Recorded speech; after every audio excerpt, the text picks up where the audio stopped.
हर हर महादेव, हर हर महादेव, हर हर महादेव। काशी विश्वनाथ भगवान विष्णु जिनके पुनीत पावन शिव महापुराण की कथा निमिषारण्य चक्रतीर्थ में श्री हनुमान जी महाराज के इस पावन प्रागट्य में श्याम बाबा की गोद पुनीत पावन शिव महापुराण की कथा श्रवण करने का सौभाग्य घर पर बैठकर अपन सभी को प्राप्त हुआ।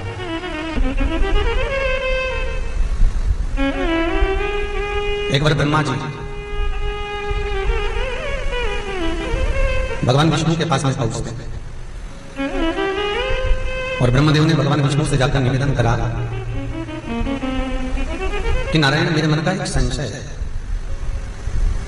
वो संशय केवल आप ही हो जो समाप्त कर सकते, उसके सिवाय कोई समाप्त नहीं कर सकता। और मेरे संशय को आप मिटा दीजिए, मेरे संशय को आप समाप्त कर दीजिए। तो ऐसा कौन सा संशय ब्रह्मा जी के जीवन में आ गया कि भगवान विष्णु से कहते हैं कि बस वो संशय आप ही मिटा सकते हो, दूसरा कोई नहीं मिटा सकता। और उस संशय को आप ही समाप्त करना।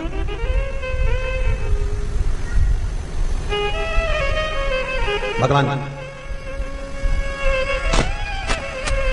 नारायण उसी समय पर पहुंच लिए कि ब्रह्मदेव अगर आप आए हो, ब्रह्मा जी अगर आप यहां पहुंचे हो, तो ये तो पक्का है कि आपके भीतर कुछ ना कुछ प्रश्न चल रहा है, आपके भीतर कुछ ना कुछ बात जरूर है। पर ये बताओ कि ऐसा कौन सा संशय है नारद ब्रह्मदेव,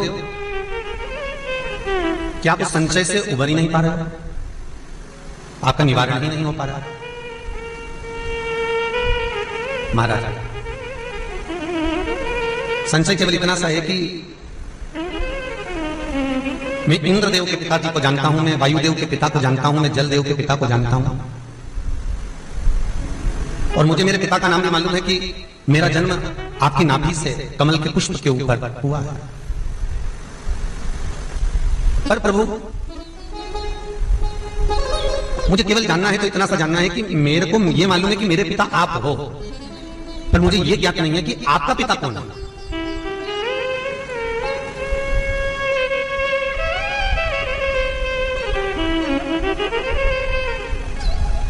कई लोगों को तो पृथ्वी पर जन्म लेने के बाद भी ये नहीं मालूम कि हमारा जन्म क्यों हुआ है, हम पैदा क्यों हुए,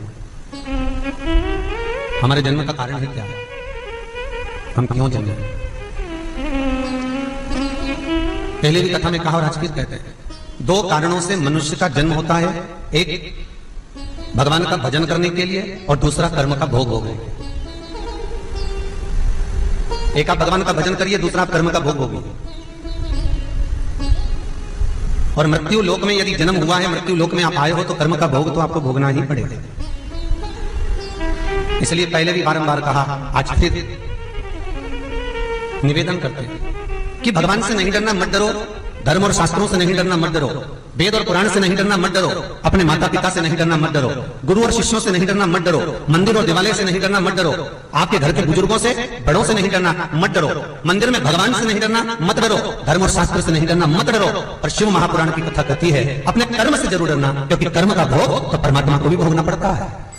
माता सीता ने एक चिड़िया को कैद में रखा तो जानकी जी को कैद में रहना पड़ा। राम जी महाराज ने छुपकर उस बाली को मारा था तो उसी बाली ने कृष्ण अवतार में छुपकर भगवान कृष्ण को मारा था।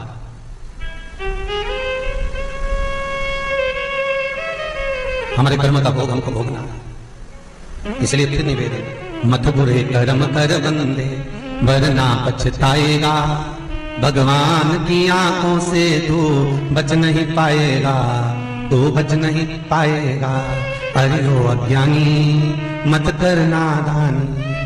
कर्म का भोग तो भोगना ही पड़ता है। बस अंतर इतना है कि जिसने इस मानव देह को पहचान लिया, जिसने इस मनुष्य की देह को जान लिया, वो थोड़ा सा बच जाता है। और जो मानव देह को जान ही नहीं पाया वो फिर इसमें भटक जाता है। एक भिखारी रेलवे स्टेशन पर भीख मांग रहा है, उसके कटोरे में लोग खुला पैसा डाल रहे हैं और भिखारी उस कटोरे को उछाल रहा है। भिखारी उस कटोरे को उछाल रहा है। उसके उछालने की आवाज सुनकर लोग उसके पास में आकर उसको भीख देते हैं। भिखारी उस पैसे को फिर उछाल रहा है, फिर कोई आता है, फिर उसके कटोरे में भीख देकर जाता है, भिक्षा डालकर जाता है। एक व्यक्ति की दृष्टि पड़ गई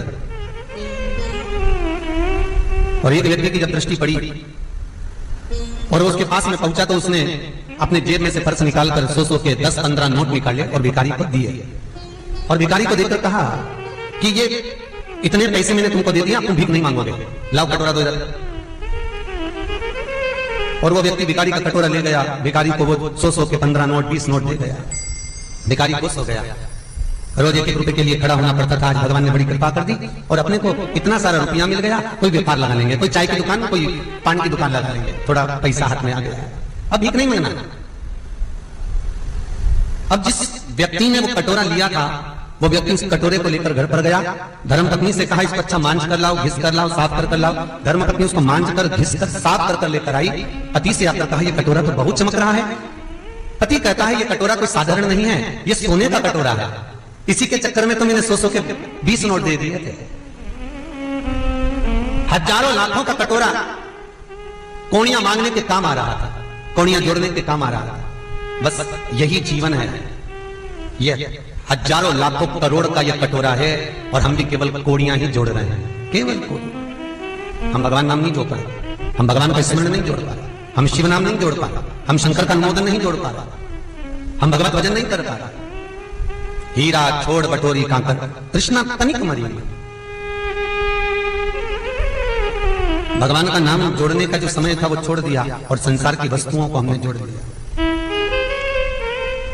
फिर एक निवेदन करूंगा, घर ना छोड़िए, परिवार ना छोड़िए, कुटुंब कबीला ना छोड़िए। अपने परिवार में रहो, कुटुंब में रहो, नाते रिश्ते में रहो, सारे परिवार में रहो। कोई तुमसे कहे कि तुम संत बन जाओ, बिल्कुल मत बनना। कोई तुमसे कहे साधु बन जाओ, बिल्कुल मत बनना। कोई तुमसे कहे जोगी बन जाओ, सन्यासी बन जाओ, तपस्वी बन जाओ, बिल्कुल मत बनना। कोई तुमसे कहे कि तुम नर्मदा जी के तट पर बैठकर भजन करो, कोई तुमसे कहे कि गंगा जी के घाट पर जाकर बैठ जाओ, कोई तुमसे कहे कि यमुना जी के घाट पर जाकर बैठ जाओ, बिल्कुल मत बैठना। क्योंकि स्वयं श्रीमद् भागवत में वेद व्यास जी सुखदेव जी महाराज से कहते हैं कि सबसे बड़ा अगर कोई आश्रम है तो वो गृहस्थाश्रम है। सबसे बड़ा आश्रम गृहस्थाश्रम। घर में रहकर अगर आप भजन करोगे, घर में रहकर अगर एक मंत्र का भी जाप कर लोगे, घर में रहकर एक बार मुख से शंकर ही कह लोगे तो वो परमात्मा का दर्शन तुम्हें इसी भूमंडल पर हो जाएगा। उठाकर देखिए, जितने शास्त्र उठा सकते हो सारे शास्त्रों को उठाकर देखना। कितने बड़े बड़े सन्यासी, तपस्वी, साधक, उपासक, कितने बड़े बड़े संत तपस्या कर कर मर गए, कितने कितने साधक तप कर कर मर गए, कितने सन्यासी, ऋषिवर, गुरुवर कितनी साधना कर कर मर गए, उनको भगवान नहीं मिला। और वो मीराबाई जो भगवान का नाम लेती थी, घर में रहती थी, भगवान मिल गए। वो नामदेव घर में रहते, भगवत भजन करते, उनको भगवान मिल गए। वो संत तुकाराम, रामकृष्ण परमहंस, चैतन्य महाप्रभु, वो मुक्ताबाई, ये जितने भारत की भूमि के संत हुए, वो प्रहलाद, वो मीरा, वो कर्मा, वो ध्रुव, ये जितने घर में रहते थे, भजन करते थे, थोड़े से भजन में इनको भगवान मिल जाता था। इसलिए हमको साधना नहीं करना, हमको तप नहीं करना, हमको कुछ भी नहीं आता। हम तो केवल अनभिज्ञ हैं और भगवान की भक्ति में बस लगे हुए हैं। हम कुछ नहीं जानते। हम तो शंकर के उपासक हैं और भोला का जो भगत होता है वो भी भोला होता है। एक लोटा पानी ले गया, ले जाकर चढ़ा दिया, बम बम बोल दिया, 3 बार ताली बजा दी, बस उतने में काम हो गया। बहुत है, बहुत। भोले का भगत भी भोला। कर्म को भोगने के लिए मृत्यु लोक में आए हैं। बहुत ध्यान देना हमारा। गर्ग संहिता कहती है और नर्मदा पुराण कहती है कि घर में अगर बहू मिली है तो तुम्हारे पूर्व के कर्म के अनुसार मिली है। घर में बेटा मिला है तो तुम्हारे पूर्व के कर्म के अनुसार मिला है। घर में पत्नी मिली है तो पूर्व के कर्म के अनुसार मिली है। बच्चे मिले हैं तो पूर्व के कर्म के अनुसार। पति मिला है तो पूर्व के कर्म के अनुसार। ये पूर्व का कर्म है जिसके अनुसार हमको प्राप्त होगा।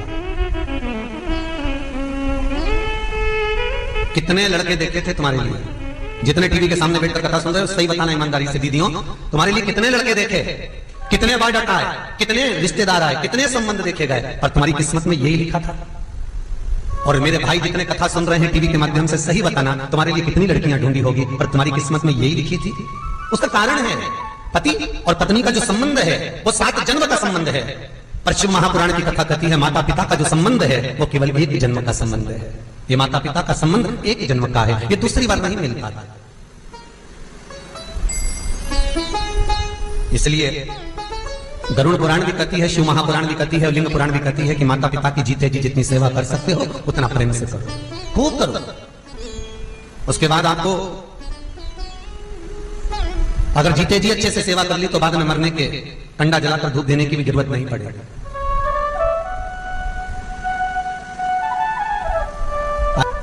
भगवान शिव की कथा कहती है, भगवान शंकर की कथा कहती है कि कर्म का भोग तो भोगना है। अगर कोई रुपया खाकर भी भाग गया तो समझ लेना कि हमारे पूर्व का कर्म का भोग है, हमने इसका खा लिया था तो आज खाकर चले गया। अगर कोई बीमार भी पड़ा है तो समझ लो कर्म का भोग है, पहले हमने सुख देखा होगा, किसी को ताड़ दिया होगा, कष्ट दिया होगा, आज हम भोग रहे हैं। शिव महापुराण तो यहां तक कहती है कि अगर एक ठोकर भी पांव में लगी है तो समझ लेना कि तुम्हारे कर्म का भोग है कि तुमने किसी को ठोकर मारी होगी तो तुमको वो ठोकर प्राप्त होगी। कर्म का जैसा करोगे वैसा करोगे और भोगना है। कर्म का भोग केवल मनुष्य नहीं भोगता, कर्म का भोग तो भगवान को भी भोगना पड़ता है। राम जी महाराज ने चुपकर बाली को मारा था, उसी बाली ने कृष्ण अवतार में चुपकर जरा नाम का व्याघ्र का रूप रखकर भगवान कृष्ण के चरण में बाण मारा था।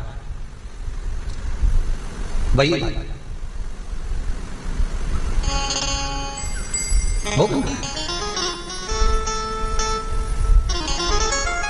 एक प्रसंग गणेश जी के दिनों में कथा चल रही थी, तब एक प्रसंग किसी बच्चे ने पूछा था ऑनलाइन कथा में कि गुरुदेव आपने कहा कि राम जी ने बाण मारा तो कृष्ण अवतार में बाण लगा, सीता जी ने चिड़िया तो कैद में रखा तो माता जानकी को कैद में रहना पड़ा। क्या शंकर भगवान ने भी कहीं अपने कर्म का भोग भोगा? क्या भगवान शिव ने भी कर्म का भोग भोगा? हाँ, क्यों नहीं भोगा? अगर मृत्यु लोक में आए हो तो कर्म का भोग तो भोगना पड़ेगा। और भगवान शंकर मृत्यु लोक के देव अधिदेव महादेव हैं, होगा। जब माली सुमाली ये 2 असुर हुए और माली और सुमाली ये दोनों यहां वहां भ्रमण करते, कष्ट देते, पर इनका पुण्य बड़ा प्रबल था। और वो पुण्य कौन सा करते थे? भगवान शंकर का अनुमोदन करते थे, भगवान शंकर का स्मरण करते थे। और माली और सुमाली भगवान शिव के भजन में इतने डूबे रहते, दिन प्रति ओम नमः शिवाय, ओम नमः शिवाय, ओम नमः शिवाय। हर पल, हर घड़ी, हर क्षण इन माली और सुमाली का एक ही काम था, बस भगवान शंकर का भजन करते। सारे देवताओं को परेशान करते और शिव का भजन करते। अब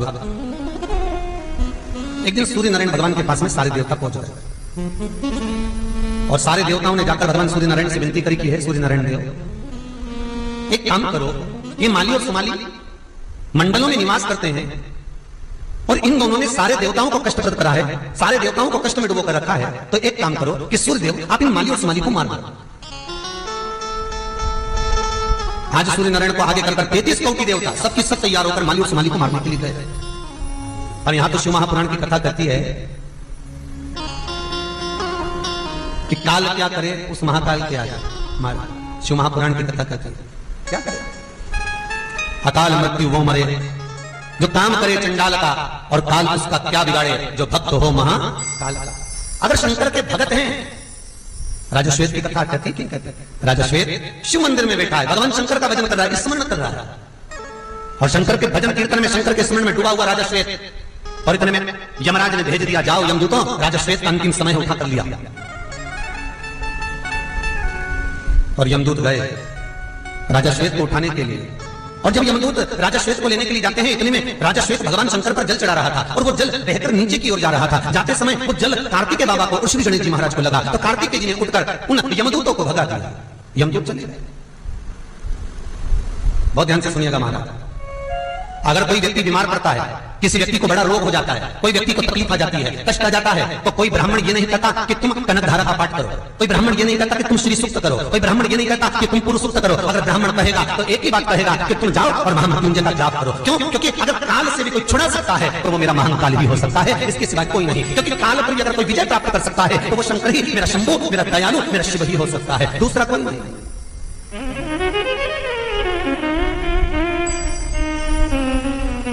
शंकर किस रास्ते? जैसे यमदूत आए, कार्तिकेय महाराज ने उनको भगा दिया। यमदूत ऊपर गए, सबके चेहरे लाल हुए थे, सबको चोट लगी हुई थी। यमराज ने पूछा, ये तुम्हारी दशा किसने कर दी? महाराज, हम नीचे गए थे राजा श्वेत को लेने के लिए, पर कार्तिकेय बाबा ने हमको मारकर भगा दिया। इतने में यमराज बोले, क्या बोलते हो? हाँ,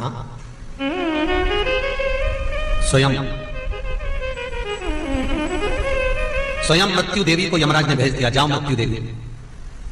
पूछने की जरूरत नहीं है मृत्यु देवी, केवल राजा श्वेत के तुम्हें प्राण हरना है और मृत्यु देकर आना, जाओ मृत्यु देवी। और यमराज ने, धर्मराज ने मृत्यु देवी को जैसे ही भेजा, मृत्यु देवी जैसी गई तो राजा श्वेत पर टूटने वाली थी। इतनी देर में कार्तिकेय उठकर खड़े हुए, शंकर भगवान ने त्रिशूल लिया और लेकर मृत्यु देवी की ही मृत्यु कर दी। मौत मर गई, मृत्यु मर गई। यमराज को सूचना मिली कि मृत्यु देवी मर गई। यमराज की आंखों में अश्रु भर गए कि मृत्यु देवी चली गई। हाँ, यमराज को क्रोध आया और यमराज भैंसे पर चढ़कर मृत्यु देवी के सम्मुख में जब पहुंचे और जाकर राजा श्वेत के गले में फंदा जो डाला, तो भगवान शंकर उठकर खड़े हुए और त्रिशूल लेकर भगवान ने उस यमराज को भी मार दिया। यमराज भी मर गए। यमदूत तो गए थे, मृत्यु देवी तो मरी थी, साथ में यमराज भी मर गए।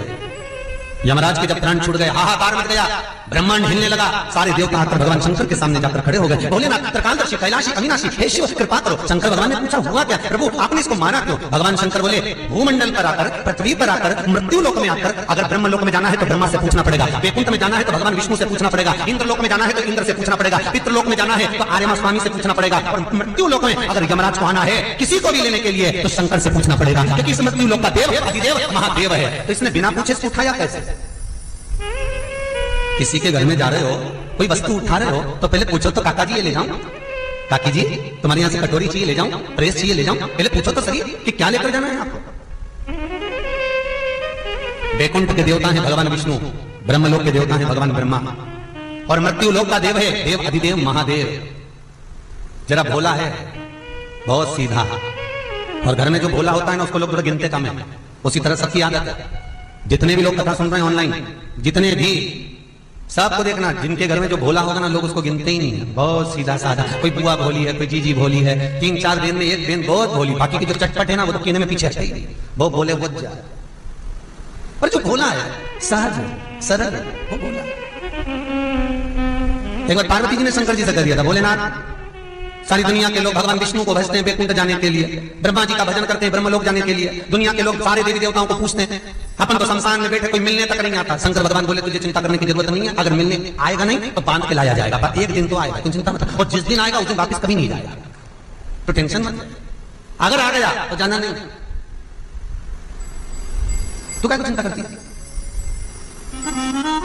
और मुनि भी आएगा ना तो उसको बांध कर लाएगा। तुम देखना आरती बांधने वाले जरा एक्सपर्ट होते, खींच के बांध कर ले जाता है, अच्छा दमदारी, सबको मालूम है मर गया, उसके बाद भी खींच के ले जा रहा है, बांध के दमदारी।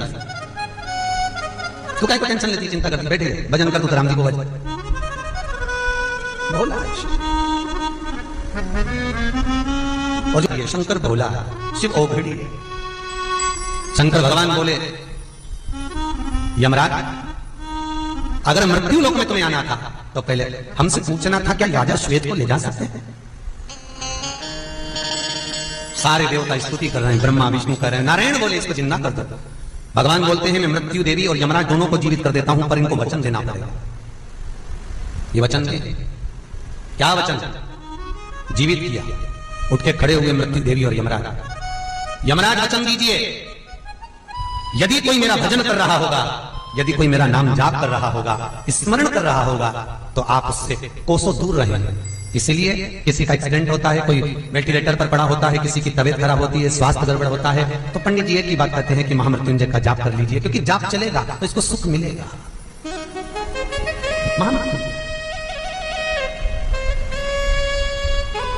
भगवान शिव का भजन करना। माली और सुमाली सूर्य नारायण के सामने पहुंचे।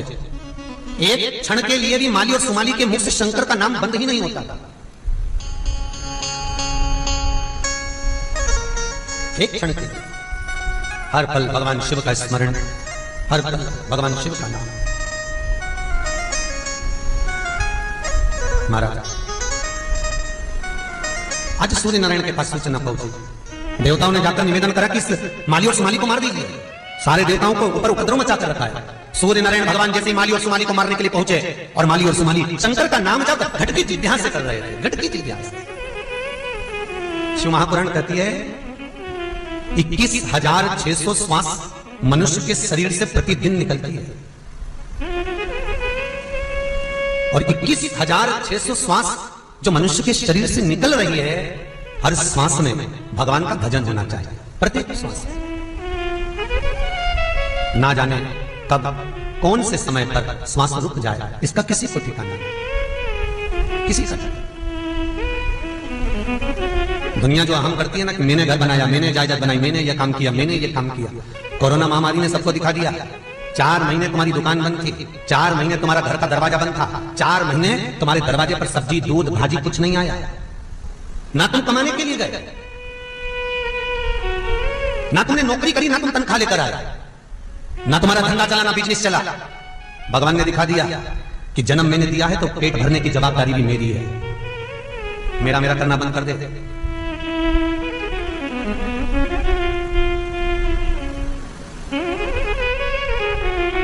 कोई किसी का मीत नहीं संसार में, ये कोरोना महामारी ने दिखा दिया। भगवान शंकर शिव सामने आकर खड़े हो गए।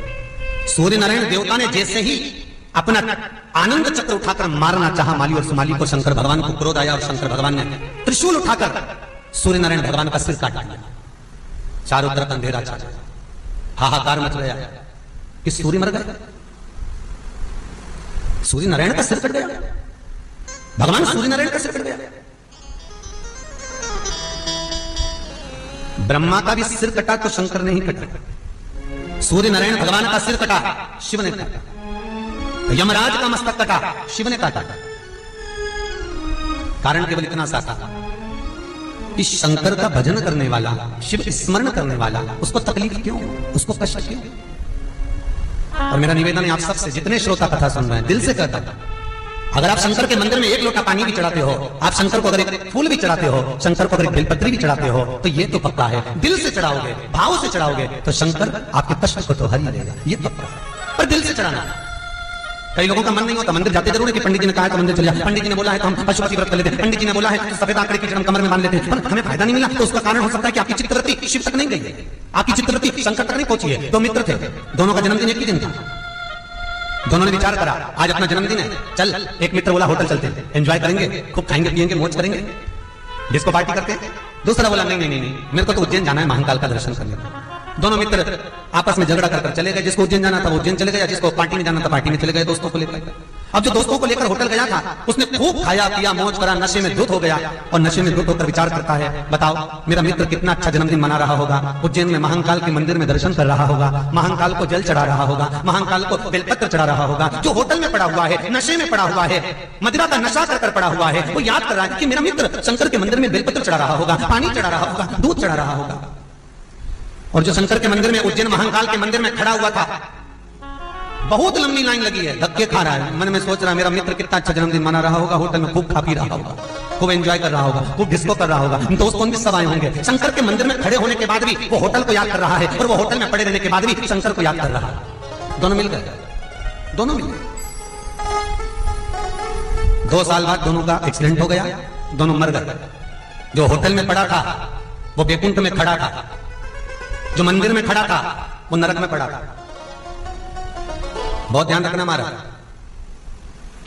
कथा सुनने के लिए बैठे हो तो कथा में दिल होना चाहिए, ये नहीं होना चाहिए कि बहू रसोई घर में कर क्या रही है, टीवी के सामने बैठे हो, टेबल पे कलश रख रखा है, हाथ में बेलपत्र रखी है, शिव महापुराण की कथा सुनने के बाद बेलपत्र चढ़ाना है। पंडित जी ने बोला है 3 घंटा बैठकर कथा भी सुनना है। अब चिवड़ा यूं धुक धुक हो रहा कि फ्रिज में रखा हुआ पूरे दूध की चाय बना के नहीं पी जाए।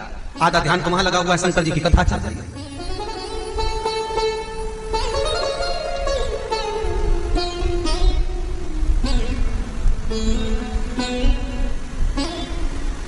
बच्चे मस्ती कर रहे हैं, टीवी पे कथा चल रही है। बच्चों ने आकर पूछ लिया, दादी एक बेलपत्री दे देना। दादी चुप चुप, कथा चुप। अब चित्तवृत्ति में ये मन, ये हृदय, ये चित्त शिव में लगेगा तो शिव मिलेगा। शंकर ऐसे नहीं मिलता, मेरा भोला भंडारी सहजता में नहीं मिलता। सूर्य नारायण का सिर कट गया, अंधेरा छा गया चारों तरफ, हाहाकार मच गया देवताओं में कि शंकर भगवान ने सूर्य का सिर काट दिया। कश्यप ऋषि आ गया, बाबा भोलेनाथ जी के सामने देखा तो सूर्य नारायण का धड़ पड़ा हुआ था, आंखों से अश्रु बह रहे थे। कश्यप बाबा रो रहे। सारे देवताओं ने समझाया कश्यप ऋषि को कि सूर्य देवता का सिर भगवान शंकर ने काटा है।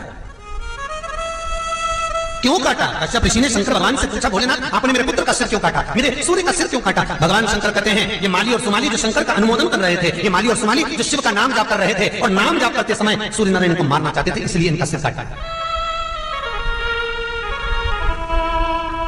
कश्यप ऋषि की आंखों में जल भर गया, हाथ में जल लेकर कश्यप ऋषि ने कहा, अरे भोलेनाथ आप देव अधिदेव महादेव हो। भोलेनाथ आज मेरे सामने मेरे बेटे का सिर कटा पड़ा है, एक दिन आप ही के हाथ से आप ही के बेटे का सिर कटा पड़ा। कई लोग पूछते हैं कि शंकर जी ने गणेश जी का सिर क्यों काटा? बेटा था वो, कर्म का दंड है, भोगना। भगवान नहीं छूटे तो तुम कैसे छूट जाओगे? इसलिए नहीं देना, कर्म अच्छा करिए। भगवान को पाने के लिए कपड़ा बदलने की जरूरत नहीं पड़ती। कई लोग कहते हैं शंकर जी की पूजन करना है तो कौन से कलर के कपड़े पहने? अरे भैया तुम्हारी मर्जी पड़े वो पहनो। अरे नहीं किसी ने बताया था सफेद कलर के कपड़े पहनो, कोई कहता है लाल कलर के कपड़े पहनो, कोई कहता है केसरिया कलर के कपड़े पहनो, कोई कहता है ये भगवा रंग के कपड़े पहनो, कोई कहता है लाल रंग के कपड़े पहनो। कौन से कलर के कपड़े पहने कि हमें भगवान मिल जाए? ध्यान देना, शंकर को पाने के लिए कपड़ा बदलने की जरूरत नहीं पड़ती, शंकर को पाने के लिए केवल कलेजा बदलने की जरूरत पड़ती है। शंकर मिल जाता है, कलेजा बदलेगा शिव मिलेगा, शंकर प्राप्त होगा। केवल कलेजा बदलना है, मन को बदलना। और कई तो ऐसे हैं कि कपड़ा बदल बदल कर भी बैठ गए तो भी भगवान नहीं मिलता। साहब क्या हो?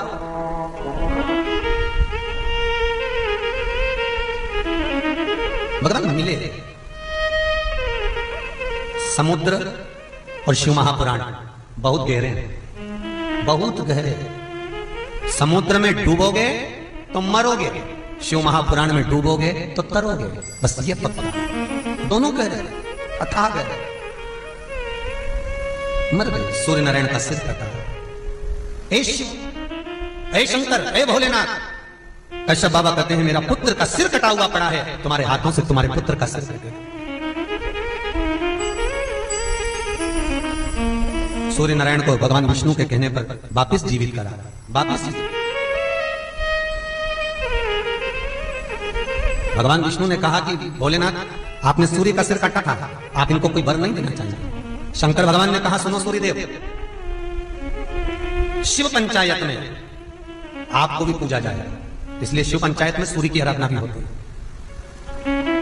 गुड़, चावल, लाल फूल और लाल मिर्ची के 11 दाने, जो लाल मिर्ची होती है उसके 11 दाने। गुड़, चावल, लाल फूल और लाल मिर्ची के 11 दाने पानी के कलश में तांबे के लोटे में लेकर हाथ को ऊंचा कर नेत्र, नासिका, वक्षस्थल के सम्मुख में जो सूर्य नारायण को अर्घ देता है, जल चढ़ाता है।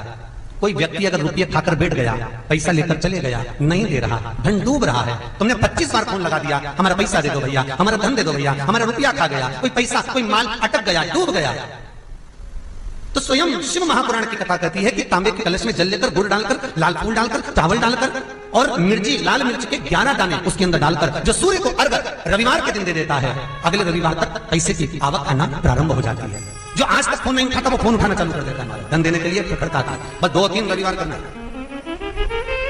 जो पैसा लेकर ले गया दे नहीं रहा, उसका नाम का स्मरण कर लो, उस व्यक्ति की सूरत का स्मरण कर लो, सूर्य बाबा से विनती कर, शंकर का अनुमोदन कर, शिव का स्मरण कर, शिव नाम का स्मरण कर, क्योंकि बाबा सब दुख को काट देता है, सारे बाबा काट देता है कि भोला सब दुख काटो मारा, ओ भोला सब दुख काटो मारा। भगवान शिव दुख का कष्ट को शमन कर रहे हैं, बस विश्वास रखना। शंकर के एक एक भाव पर जिसने विश्वास कर लिया उसका जीवन सफल हो गया। ध्यान देना, दुनिया में सबसे कठोर अगर कोई धातु है तो वो लोहा है, क्योंकि उसकी बंदूकें बन जाती है, गुप्ती बन जाती है, तलवार बन जाती है, उस तलवार से तुम दुनिया को काट सकते हैं। पर लोहा सोचे कि मैं सबसे ज्यादा कठोर, तो उससे कठोर है अग्नि। अग्नि लोहे को गला देती है। फिर अग्नि को अगर अहंकार आ जाए कि मैं कठोर, मैं तो लोहे को गला देती हूं, तो अग्नि से कठोर पानी अग्नि को बुझा देता है। अब पानी को अहंकार आ जाए कि मेरे बराबर कोई नहीं, मैंने अग्नि को बुझा दिया, तो पानी से ज्यादा कठोर है मनुष्य, लोटे में भर के डकार जाता है, एक गिलास में बर्फ निकल गया।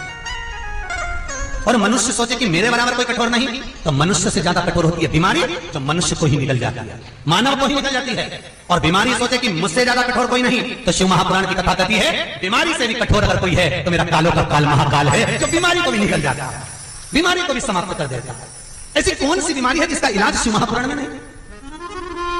कैंसर जैसे रोग के लिए भी शिव महापुराण की कथा कहती है कि कभी केदारनाथ जी जाना, तो केदारनाथ जी जाते समय त्रिजुगी नारायण चले जाना, 8 किलोमीटर दूर त्रिजुगी नारायण, जहां शंकर और सती की भावर पड़ी थी। शंकर और सती के फेरे डले थे, तो दक्ष प्रजापति ने जो फेरे की अग्नि प्रकट करवाई थी, वो फेरे की अग्नि आज तक जल रही है, आज तक फेरे की अग्नि जल रही है। वहां पर माता सती के चलने से कुंड बन गए थे, उस कुंड का पानी लिया, कितना भारी भी कैंसर है, उस कैंसर के रोगी को धीरे धीरे कर पिलाना चालू कर दो, कैंसर में आराम लगना चालू हो जाता है। हाथ में कंपन हो रहा है, शरीर में लकवा लग गया, डॉक्टर अपना काम करें, तुम शंकर पर विश्वास रखकर पांडुकेश्वर चले जाओ, जहां शंकर भगवान ने पहली बार उत्तराखंड की भूमि पर शंकर भगवान का शिवलिंग प्रकट हुआ था, उस पांडुकेश्वर पर जाओ। शंकर के शिवलिंग में से पसीना निकलता है, क्योंकि ब्रह्मा और विष्णु ने घर्षण करा था, तो शिव के शरीर से पसीना बहता है, वहीं कुंड में गिरता है, उस कुंड का पानी लिया, 5-7 दिन पिलाइए, हाथ का कंपन बंद हो जाएगा, लकड़ी की बीमारी शरीर वापस काम करना। ऐसी कौन सी बीमारी है जो शंकर ना मिटाता? ब्रह्मा ब्रह्म लोक में है, विष्णु वैकुंठ लोक में है, और मेरा शंकर मृत्यु लोक का देव अधिदेव महादेव है, महादेव शिव कृपालु, शिव दयालु। और कई लोग हैं जिन्होंने ये प्रयोग करा और कईयों को आराम नहीं मिला, बहुत लाभ। बस उस पर विश्वास रखना, भरोसा रखना। अगर विश्वास है तो भगवान है। मंदिर की मूर्ति, तीर्थ, माता पिता और गुरु, इन पर विश्वास करोगे तो चमत्कार मिलेगा, विश्वास नहीं है तो कुछ भी नहीं। मानो तो मैं गंगा मां हूं, ना मानो तो बहता पानी, निरंतर बह रही हूं आपके ऊपर, आप मानोगे तो मिल जाऊंगा। भरोसा आपका होना चाहिए, विश्वास आपका होना चाहिए। आज सूर्य नारायण से कहा आप हमारे साथ में रहेंगे, सूर्य नारायण कहते हैं आप बोलोगे मैं वो काम करूंगा। शंकर भगवान ने कहा एक अवतार हमारा होगा जिसको लोग हनुमान कहेंगे, उस अवतार में सूर्यदेव, हमने आपका जो सिर काटा है उसी कटे हुए सिर से हम विद्या प्राप्त करेंगे, आपका मान बढ़ाएंगे। सूर्य नारायण भगवान की आराधना, जल डालना, चढ़ाना, सबका अपना अपना कर्म है। बीमारी मिटाने के लिए कौन से दिन चढ़ाना चाहिए, क्या चीज डालकर चढ़ाए, रोग मुक्ति के लिए, कर्ज मुक्ति के लिए, सूर्य का अलग अलग भाव वर्णन किया गया है शिव महापुराण में, अलग अलग। महाराज समय आया तो भगवान ब्रह्मा भगवान विष्णु से कहते हैं कि मुझे मेरे पिता का नाम मालूम, पर आपके पिता का नाम क्या है मुझे नहीं मालूम। भगवान विष्णु को हंसी आ गई, ब्रह्मा जी बच्चों की तरह बात कर रहे हैं। ये बच्चे लोग नहीं होते, जब मम्मी पापा की शादी की एल्बम देखते हैं ना, तो बच्चे कहते हैं मम्मी इसमें सब है, मैं कहां हूं? तो मम्मी पापा माथा ठोक कर कहते हैं तो हुआ ही नहीं था, तो फायदा ही नहीं हुआ, सब है पर मैं कहां हूं? ब्रह्मा जी वही बात कर रहे हैं भगवान विष्णु के आगे कि मेरे पिता का नाम मालूम है, सारे जगत के बाप का नाम मुझे मालूम है, और नारायण आपके पिता का नाम नहीं मालूम। भगवान विष्णु कहते हैं मेरे पिता देव अधिदेव महादेव हैं, इसलिए उसको महादेव कहा जाता है। महादेव अमृत पिए वो देव है, जो विष पिए वो महादेव है, तो उसे महादेव कहते हैं। मेरे पिता महादेव हैं। तो ब्रह्मा जी ने कहा ये महादेव आपके पिता, इनको मुझे देखना, इनको मुझे जानना। ठीक है, सामने एक बड़ा सा पर्वत था, उस पर्वत को ब्रह्मा और विष्णु ने घुमाना प्रारंभ करा, और पर्वत को जब घुमाया, पंखा जब 1 नंबर पर चला तो पंखड़ियां दिख रही थी, पंखा जब 2 नंबर पर चला तो पंखड़ियां दिख रही थी, पंखा जब 5 और 6 पर चलता है तो पंखड़ी नजर नहीं आती, केवल बिंदु नजर आता है। भंवरे का केवल एक बिंदु, जल में भंवर उठती है तो केवल एक बिंदु नजर आता है। जब उस पर्वत को अग्नि खंभ को घुमाना प्रारंभ करा, पर्वत में इतना घर्षण उत्पन्न हुआ कि अग्नि का खंभ प्रकट हो गया, और उस अग्नि के खंभ से एक शिवलिंग की आकृति प्रकट हो गई, और लिंगायत आकृति जब प्रकट हुई तो उस शिवलिंग में से आवाज आई, हे ब्रह्मा तुम परीक्षा मत लो, संसार का चर अचर जो प्राणी है, जीव है, जगत है, ये सब मेरे अधीन है। ब्रह्मा, आकाशवाणी समाप्त हुई। भगवान विष्णु ने भगवान ब्रह्मा से कहा, ये जो शिवलिंग की आकृति बनी है ये मेरे पिता है, यही शिवलिंग, यही शंकर है, यही भूतेश्वर, यही भोलानाथ, यही केदारनाथ, यही बद्रीनाथ, यही सर्वस्व है, कोई दूसरा नहीं। ब्रह्मा जी ने भगवान विष्णु से कहा, अगर तुम्हारे पिता हैं तो पिताजी का सिर कहां है? अब शिवलिंग का सिर कहां है? किसको मालूम? अगर तुम्हारे पिता हैं तो इनका सिर कहां है? तुम्हारे पिता हैं तो इनके चरण कहां हैं? ब्रह्मा भगवान विष्णु से कह रहे, भगवान विष्णु ने कहा, देखो पिता को जानना बड़ा कठिन है। भगवान विष्णु बिल्कुल सरल भाषा में कह दिया, और आपको समझ लेना चाहिए, माता पिता को जानना बहुत कठिन है। बड़ा बेटा सोचता है कि माता पिता छोटे को ज्यादा चाहते हैं, छोटे को लगता है कि माता पिता बड़े को ज्यादा चाहते हैं, जेठानी सोचती है कि सास देवरानी को ज्यादा चाहती है, देवरानी सोचती है सास जेठानी को ज्यादा चाहती है। इन दोनों के बीच में बेचारी सास और ससुर के साथ रहते हैं जिंदगी भर, मंदिर के घंटे की तरह टंगे रहते हैं, जो मर्जी पड़े वो बजा के चले जाते। और कोई माता पिता से पूछे तो, कोई बुजुर्ग माँ बाप से पूछे कि तुम किसको चाहते हो, तो बूढ़ी माँ कहेगी, मैंने दोनों बच्चों को बराबर का दूध पिलाया है, मैंने 5 बच्चों को बराबर का दूध पिलाया है, इसलिए मेरे लिए सारे बच्चे बराबर होते हैं। महाराज, बच्चों में भेद नहीं होता माता पिता का। अच्छा, भाई भाई में भी भेद नहीं होता। भेद तो जब चालू होता है जब त्रिवेणी संगम इकट्ठा होता है।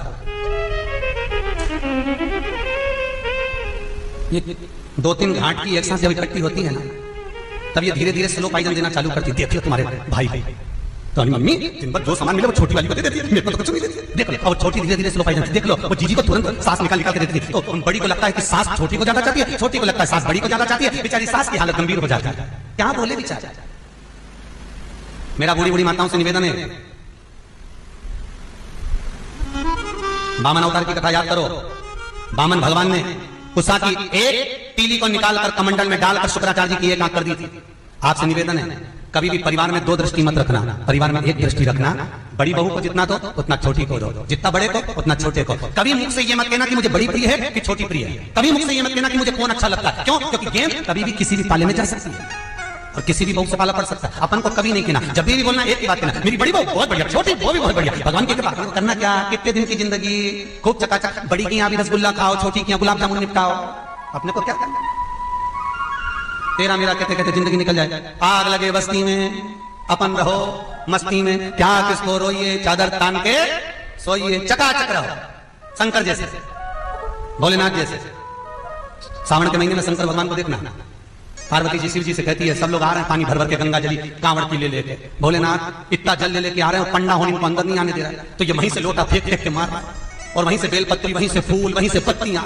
और शंकर जी बोले डालने दे, तू तो छुपी छुपाई बैठे रहे, इसलिए शंकर जी का शिवलिंग सारी पत्तियों में ढकाया। शंकर जी पार्वती से बोले, अपन तो बोले ही मत, इनको चढ़ाना, कुछ नहीं बोलना। तो पार्वती जी बोलती है भोलेनाथ जी से, तुम्हारे चक्कर में हमारे भी कपड़े बार बार, अब तुम्हारे को गीले हो जाए तो कोई फर्क नहीं पड़े, क्योंकि तुम तो कर्पूर गरम करना उतार, कपड़े मपड़े तो है नहीं, बस बैठे हो समाधि लगाकर। कोई पानी भी चढ़ा गया तो नहीं थर गया, धूप पड़ेगी सूख जाओगे। हमारे को लहंगा चोली बार बार गीले हो जाए तो आफत हो जाए। शंकर भगवान बोले, काम कर, तू यहाँ से दूर चली जा। तुम शंकर जी के मंदिर में जाकर देखना, शंकर जी अलमस्त होकर पूरे बाड़े में आराम से बैठे, और पार्वती जी हाथ जोड़कर पीछे बैठी। पार्वती जी हाथ जोड़कर इसलिए बैठी, इन्हीं पे चढ़ा, हमारे पीछे ना। और माँ बाप क्या बोले, क्या बोल सकते, क्या कह सकते। अरे भाई, इतना जो जोड़ा है ना, गाड़ी बंगला जमीन जायदाद, ये सब बनाया तो तुम्हारे लिए ही। और मेरा निवेदन फिर कहूंगा, तुम्हारी कमाई का भोग जितने पुरुष, जितने भाई, माताएं, दुकान पर बैठकर, नौकरी में, सर्विस में, दुकान पर, व्यापार में, व्यवसाय में जो कमाकर लाते हो, तुम्हारी कमाई का भोग तुम्हारी पत्नी भी भोगेगी। जो धन लेकर आए हो उसका भोग पत्नी भी भोगेगी। एसी का रूम, डनलप का गद्दा, 4 व्हीलर गाड़ी, मेकअप का डब्बा, तुम्हारी कमाई का भोग सब भोगेंगे। बच्चे भी गाड़ी पर, 2 व्हीलर, खूब आनंद में घूमेंगे, एंजॉय करेंगे। हैंडसेट 20-20 हजार का, 50-50 हजार का रखेंगे। एसी के रूम में सोएंगे। तुम्हारी कमाई का भोग सारा परिवार करेगा, पर तुम किस तरह से कमा कर लाए हो उसके कर्म का भोग तुझे अकेले भोगना पड़ेगा, कोई दूसरा नहीं भोगेगा। ना पत्नी भोगेगी ना बच्चे भोगेंगे। जब यम की केद चढ़ेगा, यमराज से कहेगा मैंने पत्नी के लिए कमाया था, मैंने बच्चों के लिए कमाया था, तो यमराज से कहेगा कि मुझे नरक पटक रहे हो तो उन दोनों को भी तो पटको। यमराज कहेगा पत्नी ने कहा था कि झूठ बोल, बच्चों ने कहा था कि कपट कर, छल कर, बेईमानी कर, प्रपंच कर, कभी नहीं बोला। कर्म का भोग तुम्हें भोगना है। इसलिए माताओं के नाम के आगे वेद व्यास जी ने धर्म पत्नी लिखा। क्या लिखा है? धर्म पत्नी। पर पतियों के नाम के आगे वेद व्यास जी ने कहीं धर्म पति नहीं लिखा। कहीं लिखा नहीं। कभी कोई महाराज आ गया हो, उसने बता दिया हो, कभी टीवी कहीं बताया हो, कभी कथा में बताया हो कि धर्म पति, धर्म पत्नी बताया, धर्म पति नहीं। क्यों? क्योंकि इसको परिवार चलाना है तो झूठ बोलना पड़ेगा, इसको परिवार चलाना है तो कपट करना पड़ेगा, इसको परिवार को लेकर चलना है तो बेईमानी भी करना पड़ेगा। इसलिए इनके नाम के आगे धर्म नहीं लिखा, और माताओं के नाम के आगे धर्म इसलिए लिखा कि ये कमाई कर लाएगा, कैसे भी झूठ बोलकर, प्रपंच कर, बेईमानी कर कैसे भी लाएगा, लाकर तेरे हाथ में देगा। तू धर्म पत्नी है, उसकी कमाई में से थोड़ा सा निकालना। तो कहीं शिव महापुराण में, कहीं देवालय में, कहीं कुबेरेश्वर महादेव में, कहीं गौशाला में, कहीं वृद्धाश्रम में, कहीं ब्राह्मण के भोज में, कहीं सत्कर्म में लगा देना, तो पति को भी वैकुंठ ले जाना और खुद भी चले जाना। इसलिए तुम्हारे नाम के आगे धर्म पत्नी लिखा। पर बाबा भोलेनाथ की कथा कर रहे हैं। ब्रह्मा को रहे सिर का है, चरण का, माता पिता के चरण सिर क्या जाना, उनके भीतर का भाव नहीं जानना सकता। माता को पहचानना बहुत कठिन है महाराज, माता को जानना बहुत कठिन है महाराज। वो कहे माई के दुधवन जैसन, माई के दुधवन जैसन कऊ मिठाई ना मिलई, सब कुछ मिल जाता है दुनिया में पर माई ना मिलई। माई के दुधवन जैसन दुनिया में कऊ मिठाई ना मिलई, सब कुछ मिल जाता है दुनिया में माई ना मिलई। खुद गीले में सोती है तुझे सूखे सुलाती, खुद भूखी रह जाती है तुझे निवला खिलाती। माई के आशीष जैसन दुनिया में आशीष ना मिलई, सब कुछ मिल जाता है दुनिया में माई ना मिलई। सब कुछ मिल जाता है दुनिया में माई ना मिलई। सब कुछ मिलेगा पर माता पिता नहीं। माता पिता का जो तुम्हारा संबंध है वो केवल एक जन्म का है। पति पत्नी का संबंध 7 जन्म का है, पर माता पिता का संबंध केवल एक जन्म का, जो अब मिल गया। दोबारा ये माँ बाप नहीं मिलेंगे, फिर बदल जाए, पर ये नहीं मिलेंगे। ये श्राद्ध का मतलब क्या है? इनको याद करते रहो, क्योंकि वो देवतुल्य थे जो चले गए, तुम्हारा भला चाहते थे।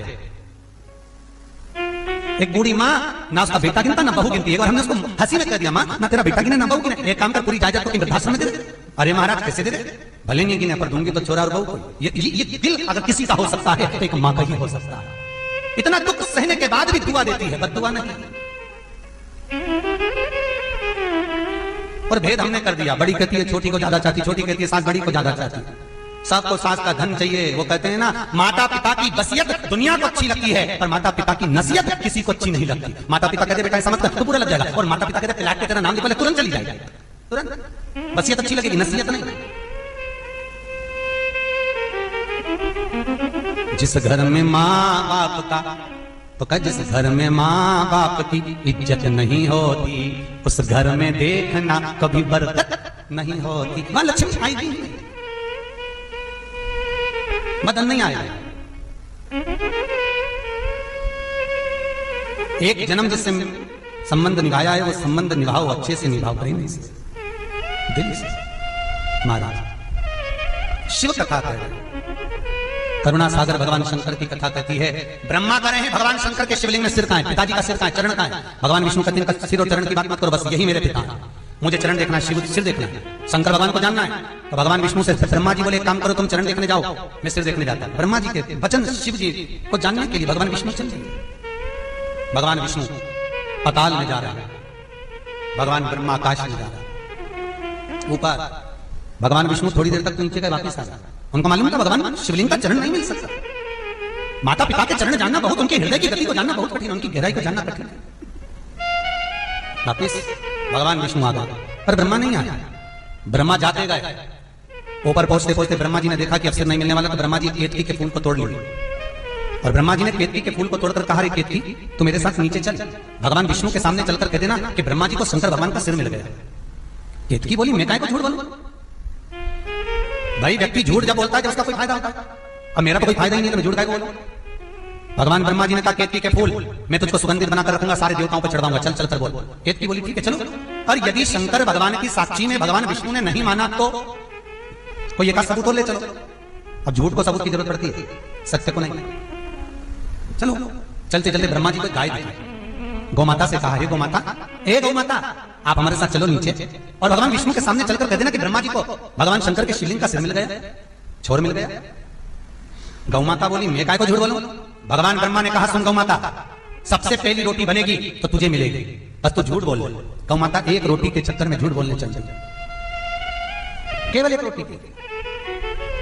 और गौमाता, केतकी का फूल और ब्रह्मा तीनों नीचे थे। ब्रह्मा जी ने भगवान विष्णु से पूछा, नारायण आपको शिवलिंग का चरण मिल गया? भगवान विष्णु ने उसी दिन मुख से कह दिया, स्कंद पुराण कहती है भगवान विष्णु के मुख से निकल गया कि मैंने भगवान शंकर का चरण देखा ही नहीं, मुझे नहीं मिला। शिवलिंग में से आकाशवाणी हो गई, हे नारायण, हे विष्णु, आपने मेरे सामने सत्य कहा है, इसलिए आपका नाम सत्य नारायण होगा, आपका एक नाम होगा सत्य नारायण। ये जगत में दुनिया में जो सत्यनारायण भगवान की कथा होती है ना, नैमिषारण्य में जहां तहां, तो ये सत्यनारायण की कथा स्कंद पुराण से निकली है, स्कंद पुराण से।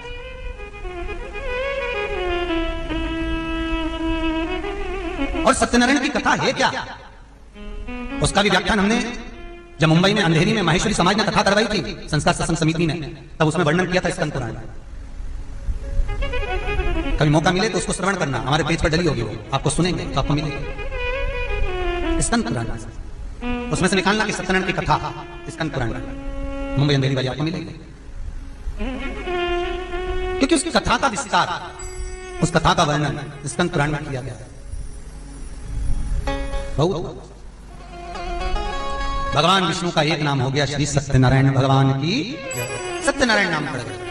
अब भगवान विष्णु ने ब्रह्मा जी से पूछा, ब्रह्मदेव क्या आपको भगवान शंकर के शिवलिंग का सिर मिला? ब्रह्मा जी बोले, हाँ मैंने भगवान शंकर के शिवलिंग का सिर देखा है, ना मानो तो केतकी के फूल से पूछो। भगवान विष्णु ने केतकी के फूल को हाथ में लिया और हाथ में लेकर उस केतकी के फूल से पूछा, रे केतकी के पुष्प, तू बता क्या ब्रह्मा जी को भगवान शंकर का सिर मिल गया, शिवलिंग का सिर मिल गया, छोर मिल गया? केतकी का फूल बोला, हाँ ब्रह्मा जी को भगवान शंकर के शिवलिंग का छोर मिल गया। इतना तो सुनना था, और भगवान शंकर के शिवलिंग में से आवाज आ गई, हे नारायण, ये केतकी का फूल झूठ बोल रहा, केतकी के पुष्प तू मेरे सामने झूठ बोल रहा, शिवलिंग के सम्मुख में, शंकर की साक्षी में, जो शंकर सत्यम शिवम सुंदरम का गुणगान गाते हैं। शंकर को बेलपत्र ना चढ़ाओ तो चलेगा, शंकर को फूल ना चढ़ाओ तो चलेगा, शंकर को जल ना चढ़ाओ तो चलेगा, पर शंकर के सामने अगर झूठ बोल दिया तो जिंदगी नरक से भी बदतर निकलती है, नरक से भी बदतर। इसलिए पहले के समय में अदालत नहीं होती थी, पहले के समय में पंचायत नहीं होती थी, पहले के समय में सीधे ले जाकर शंकर के मंदिर में खड़ा करते थे, उठा गंगा जली शंकर के मंदिर में, कह दे तूने ऐसा नहीं किया। क्यों? क्योंकि शिव महापुराण की कथा कहती है शंकर के ओटले पर, शंकर के मंदिर में, शंकर की कथा में, शंकर की साक्षी में अगर एक बार भी मुख से झूठ निकल जाए तो उसकी जिंदगी नरक से भी बदतर निकलती है, नरक से भी बदतर। सत्य कहो। इसलिए मरने के बाद लोग मुर्दे को लेकर जाते हैं तो चिल्ला चिल्ला के कहते हैं, क्या कहते हैं? राम नाम सत्य है। क्योंकि शंकर जी के यहाँ जा रहे हैं ना, तो उसको सत्य पसंद है, तो कहते कहते ले जाते, इसने जिंदगी भर झूठ भी बोला हो तो प्रभु सत्य समझ लेना आपका है, इसलिए कहते राम नाम सत्य। उसके दरवाजे तक लेकर जाएंगे तो सत्य बोलते हुए सत्य। हम तो लोगों से यही कहते हैं, जब भी दिवाली होली मिलने जाओ तो हैप्पी दिवाली हैप्पी होली मत कहो, सीधे जाकर क्यों काका जी राम नाम सत्य है। काका जी को करंट लग जाएगा, कुर्सी से नीचे गिर जाएगा, फिर बुरा चाहता नहीं नहीं, मरने के बाद लोग बोलेंगे तो हमने सोचा पहले ही बोल लो, क्या जाएगा। थोड़ा सा जीवन सत्यमय जियो, थोड़ा जीवन अपने लिए जियो, जोड़ा आखिरी में छोड़ा, और इतना बड़ा फोटो दीवार पे टंग गया, और 16 श्राद्ध में वो फोटो नीचे उतरेगा, खीर और पूड़ी मल के चिपका देंगे फोटो पे, और तुम स्माइल देते रह जाओगे। तुम किसी के यहाँ पे भी जाकर फोटो देख लेना, भले कितनी भी जिंदगी रो रो कर निकाली होगी, पर आखिरी में जो फोटो टंगा मिलेगा वो स्माइल देता ही मिलेगा। भले जिंदगी रोकर निकालोगे पर फोटो में स्माइल मिलेगी। क्यों? भले जिंदगी कैसी भी निकली पर आखिरी का फोटो स्माइल वाला ही मिलेगा। वो स्माइल इसलिए मिलती है कि हम भी जोड़ जोड़ के मर गए, यहीं छोड़ गए, तो अम्मा भी फोटो में स्माइल देती रहती है कि तुम भी जोड़ के जाओगे, आखिरी में टंग जाओगे। इसलिए मौका मिला है, दान धर्म पुण्य सत्कर्म कर लो। ये पूंजी हमारे साथ नहीं जा सकती, पर पूंजी का पुण्य बना लो और लेकर चले जाओ। केवल पूंजी का पुण्य बनाकर ले जा सकते हो, पूंजी नहीं, यही छूट जाए। पक्षी, जितने पक्षी हैं रात को पेड़ पर सोते हैं, कहां सोते हैं? पेड़ पर, और पेड़ पर भी मोटी डाली पड़ रही, एक पतली सी डाली को पक्षी पकड़कर रात भर सोता है। कभी विचार करना, जब सोते हुए पक्षी को रात में गिरने नहीं देता तो मेरा महाकाल बाबा तुम्हें गिरने देगा क्या? विचार तो करो, वो गिरने नहीं दे सकता, पर विश्वास रखना उस डाली पर, विश्वास रखना उस शिव पर, जगत में गिरने नहीं दे सकता, संभाल कर रखेगा। तुम उसकी औलाद हो, तुम उसकी संतान हो, जन्म उसने दिया है, तो अंतिम में साथ वो देगा। परिवार के लोग तो घर तक रोएंगे, मोहल्ले के लोग शमशान तक छोड़ेंगे, आखिरी में तो शंकर ही साथ देगा।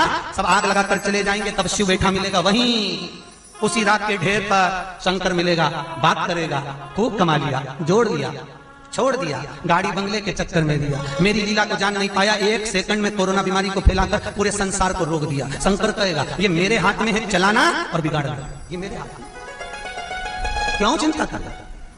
शिव बैठा है। भगवान शंकर ने कहा केतकी मैं तुझे श्राप देता हूं, सारे देवताओं पर तू चढ़ेगी पर शंकर पर कभी नहीं चढ़ेगी। अगर केतकी का फूल कोई फूले से भी शंकर पर चढ़ा देगा तो 1000 गौ हत्या के बराबर दोष लग जाएगा। शंकर ने श्राप दे दिया। ब्रह्मा जी बोले ये आकाशवाणी झूठी है, ना मानो तो गौ माता से पूछ लो। भगवान विष्णु ने गौ माता से पूछा, बोल गौ माता क्या शंकर भगवान का शिवलिंग का सिर मिला? गौ माता कहती हाँ ब्रह्मा जी को सिर मिला।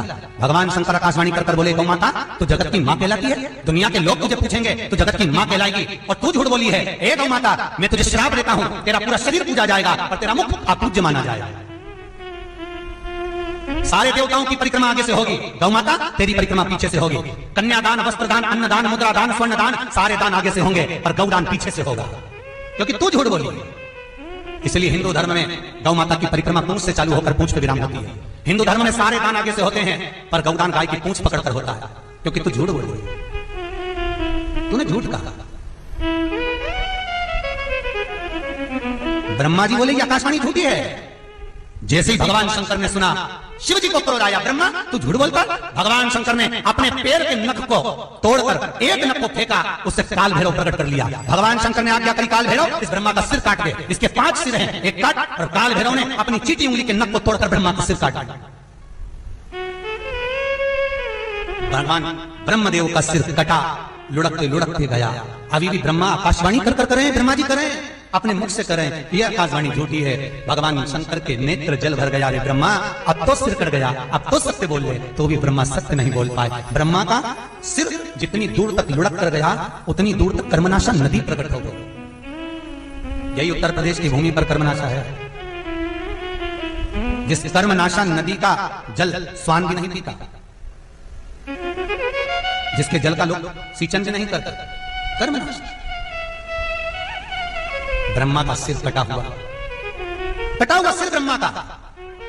भगवान शंकर जाने लगे तो भगवान विष्णु ने रोक दिया, प्रभु रुक जाइए, प्रभु थोड़ा सा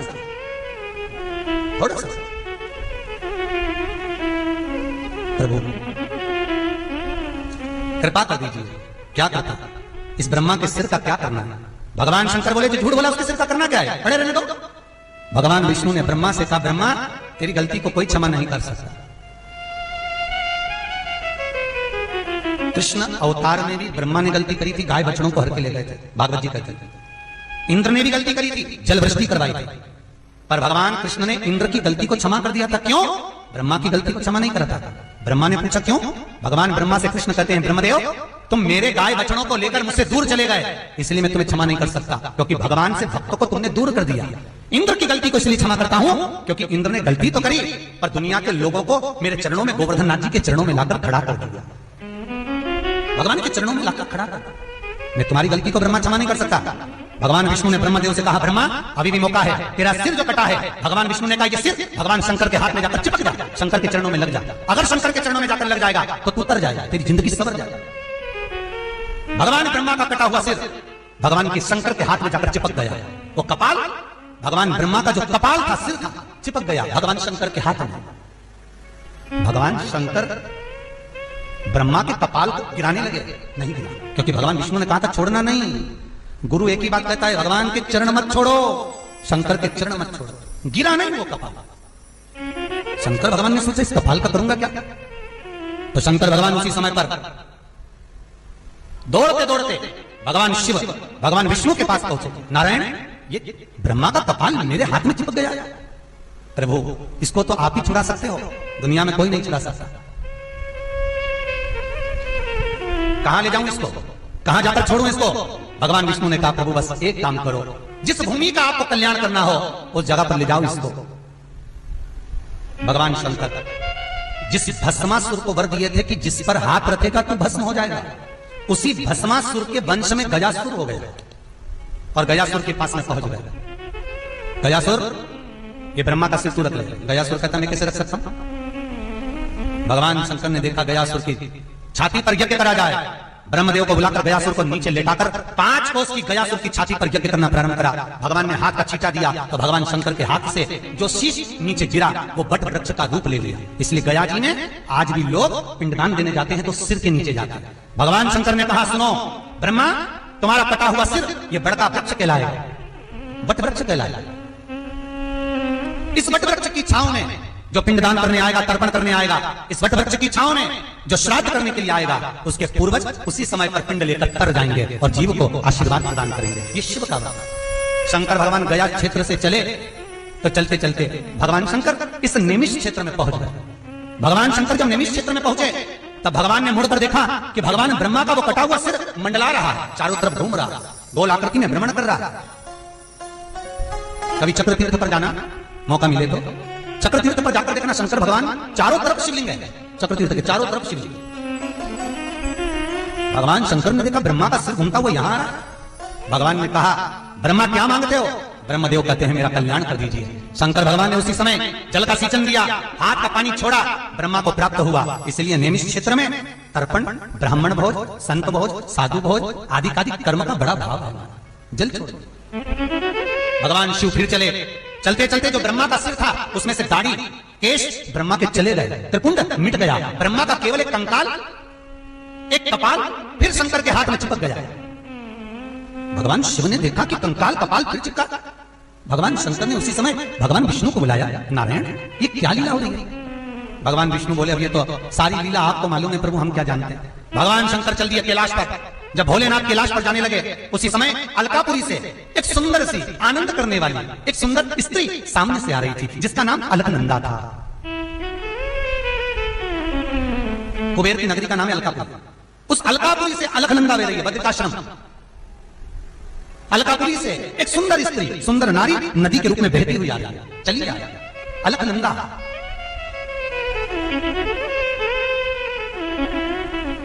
सामने से आ रही थी। उस अलकनंदा को शिव जी ने देखा। शंकर भगवान ने कहा, रुको, कहां से आ रही हो? अलकापुरी से, कुबेर के घर से। अच्छा, कैसे आना हुआ? अलकनंदा कहती है, बस कुबेर महाराज ने आपका परिश्रम दूर करने के लिए स्नान कराने के लिए मुझे भेजा है। भगवान शंकर जैसे ही बद्रिकाश्रम में पहुंचे, अलकनंदा नदी में शंकर भगवान जैसे ही गोता लगाने के लिए अंदर उतरे, उतरते से ही भगवान शंकर के हाथ का कपाल नीचे गिर गया। हाथ ब्रह्मा का कपाल भूमि पर गिर गया, जल में गिर गया। शंकर भगवान ने कह दिया, सुनो अलकनंदा, गया क्षेत्र में जाकर जो पिंड देगा, आकर जो बद्रिकाश्रम में जिस जगह पर मेरे हाथ से ये ब्रह्मा का कपाल गिरा है, यहां आकर ब्रह्म कपाली करेगा। उसके पूर्वजों को, उसके पितरों को कभी जिंदगी में कहीं भटकाया नहीं जाएगा। उसके पूर्वज सीधे बैकुंठ धाम में निवास करेंगे। इसलिए गया का पिंड और बद्री नारायण की ब्रह्म कपाली जगत में प्रसिद्ध है। ओगरदानी बट का वृक्ष के रूप में ब्रह्मा को बना देते हैं और शंकर बटकेश्वर महादेव के रूप में विराजमान हो जाता है। ऐसा सुंदर प्रसंग शिव महापुराण ने वर्णन किया। कल की कथा में और आगे बढ़ते हुए सुंदर चरित्र को आगे बढ़ाएंगे। शंकर जी के विवाह की ओर जब पहुंचेंगे तो पहुंचते पहुंचते श्रवण करेंगे कि मृत्यु लोक में शंकर भगवान ने भी श्राद्ध करा, राम जी ने भी श्राद्ध कराया। भगवान कृष्ण के पिता नंद बाबा ने भी श्राद्ध करा। किसका श्राद्ध करा और कैसे करा उसका व्याख्यान श्रवण करेंगे। जो श्रोता भाई बहन सब दूर बैठकर अपने अपने घर पर कथा का रसपान कर रहे हैं।